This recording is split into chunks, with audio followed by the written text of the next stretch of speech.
I was refreshed and felt awake.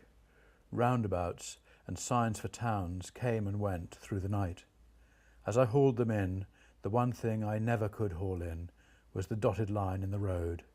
It would slow when I slowed, rushing on when I rushed on, but always ready to guide me, always ready to go however fast I wanted to go. Those lines were hypnotic and mesmerising, and guided me on through Somerset and into Devon. I was ill last year with an episode of manic depression, and I wound up going to France, and that's really what the book's about. I'd been treated for manic depression for about 20 years, and I'd also had experiences of mania when travelling in India, and I'd had another experience of a spiritual awakening there, so the two seemed to be linked, the manic episode and the spiritual awakening, for me at any rate. I'm prescribed lithium carbonate, which is a commonly occurring salt, and it has the capability of bringing my mood pretty much in line with those who do not have manic depression. But without taking it, then I would experience either extreme highs or extreme lows of depression. And I stopped taking it last year because I'd had a healing, and I believed that I was completely healed and completely well. And that is the difficult thing with prophylactic medication. It crept up on me very quickly, but also I had no insight. Normally I would think that I had quite a lot of insight into my condition, but in mania, in my experience, I have no insight. So I'm not aware that what I'm doing, thinking or saying is different than other people. All I'm aware of is that people can't keep up with my racing thoughts, my rapid thought processes, which is actually part of the psychiatric symptoms, and it's called flights of ideas. So I have a number of different symptoms, but I wasn't aware of any of them. It is my understanding that certain people, when in psychosis, seem to have something in their spiritual makeup which allows them, through their illness, to manifest things that others do not as often experience. These are necessarily very challenging, distressing for friends and loved ones to deal with, and sometimes such experiences are brushed aside or even ridiculed. So on regaining stability, for fear of being ridiculed, a person may choose to keep quiet about intensely spiritual experiences. It is my hope that people will, in time, recognize that the person's reality may not be the same as their own reality, but it is nonetheless this person's reality and needs to be respected as such. It is their experience, and it does not need to be viewed as something shameful. In my opinion, it would be wonderful if, instead of acting from fear when such extreme mental disturbances occur, we were all able to get alongside the person's reality and respect it. What a change that would bring. Many people, very understandably, are fearful of mental illness. Those with the illnesses are also sometimes very frightened. I believe that the soul comes into this incarnation, and it has certain work to do and certain challenges to face. And I think that in my case, mental illness has certainly been a major challenge, which it is up to me to master or not within this incarnation.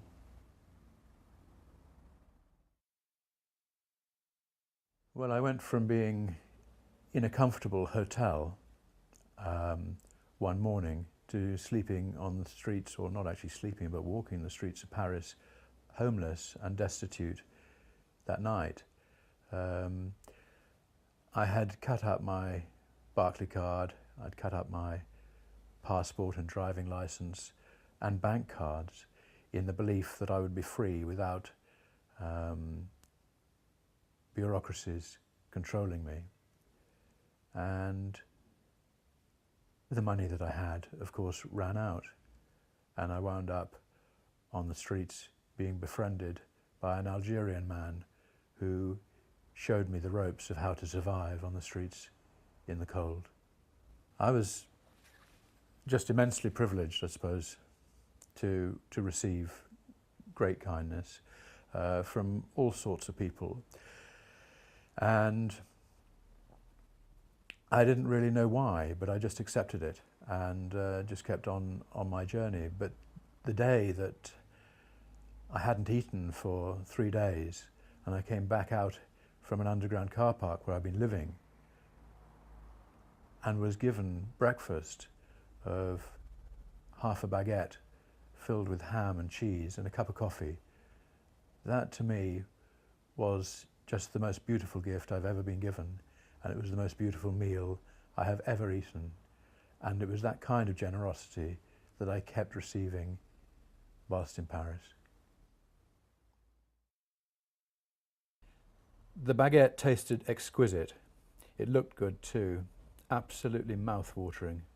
The cafe owner had carved deep cuts into it, and into them he had put large slices of beautiful-looking ham and cheese.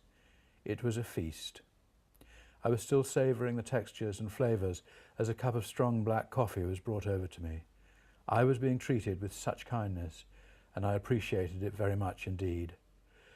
I know that I have eaten fabulous food in my travels and at home, but there will always be a special place in my affections for that wonderful, wonderful baguette on that wonderful day in Paris, the day I started eating again.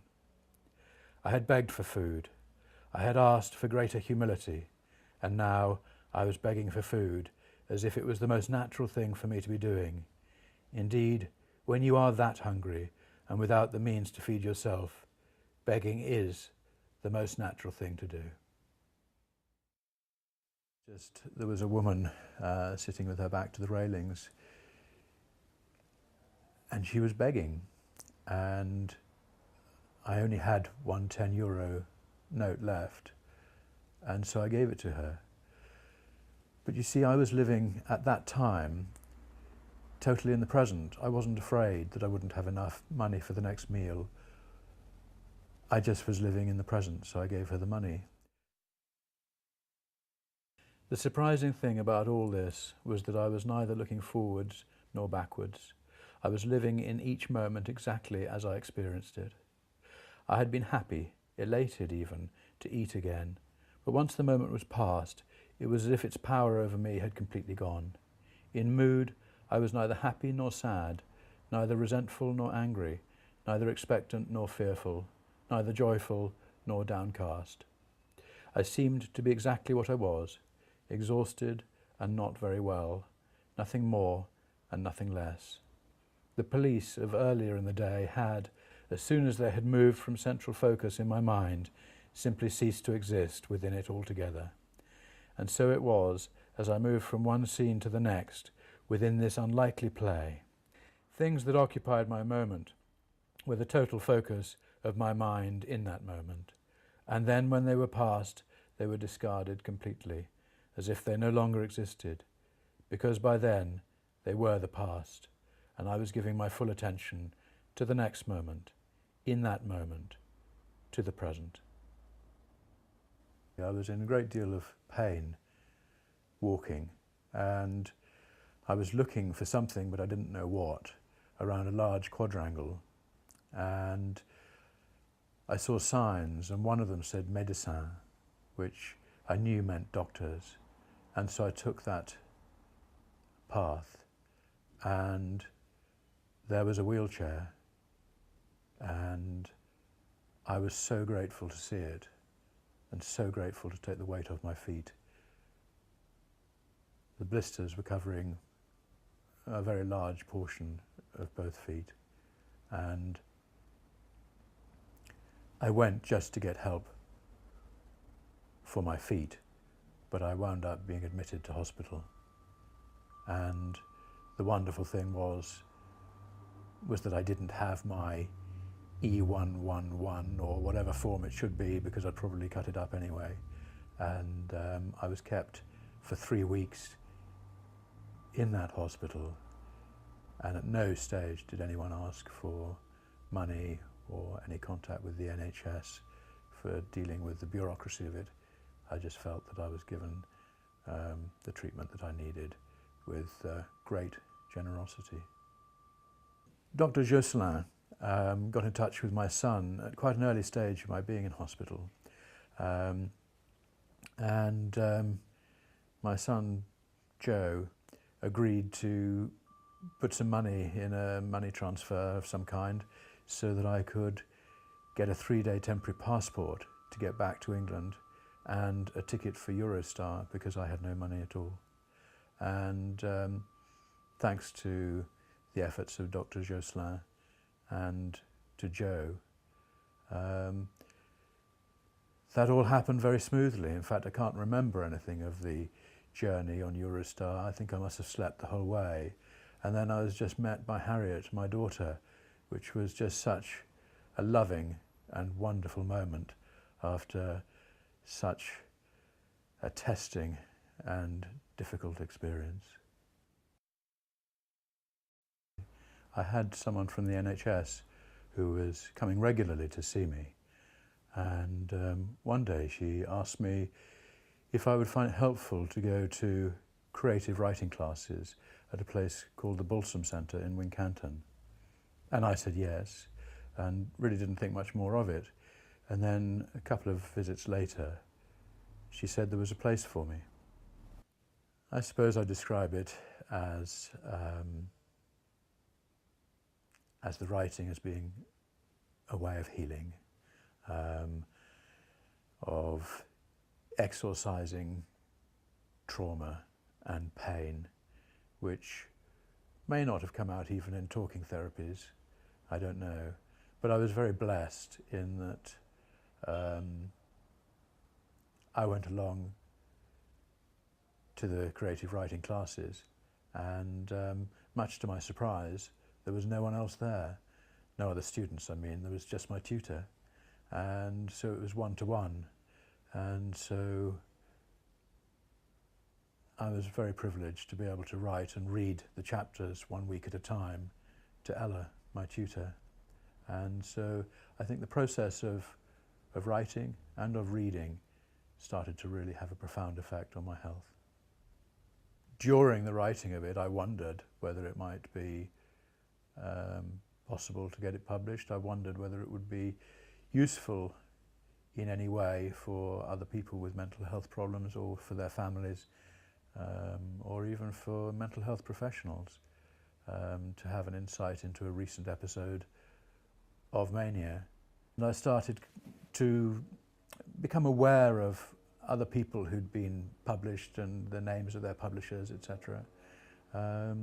And I approached quite a few publishers, and I got some offers of publication, but some of the publishers who offered me contracts wanted money from me.